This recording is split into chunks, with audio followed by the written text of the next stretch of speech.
फैसला आबाद से मोहम्मद अशफाक मुगल। महंगाई हाय महंगाई, आसमान से बातें करती महंगाई ने सर्दी में उतरन खरीदना मुहाल कर दिया। लंडा बाजार में ग्राहक ना होने से दुकानदार परेशान। राजबाग सिरेरा रोड रेलवे की अराजी पर कायम लंडा बाजार, जहां स्वेटर, जर्सियां, जैकेट, पतलून, वेस्टकोट उतरन और नई मार्केट से सस्ते दामों फरोख्त होती हैं, लेकिन भारी बिजली व गैस व वासा के बिलों और महंगाई ने इस्तेमाल शुदा कपड़ों की कीमतों को पर लगा दिए।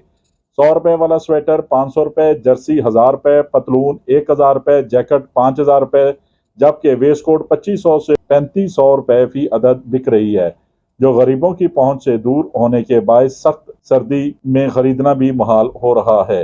गरीब सिर्फ लंडा बाजार में गर्म कपड़े देखकर रेट पूछकर ही वापस जा रहे हैं, जो कि अलमिया है। देखते रहिए GS न्यूज। इस वीडियो को लाइक करें, हमारे चैनल को सब्सक्राइब कर बेल आइकन जरूर प्रेस करें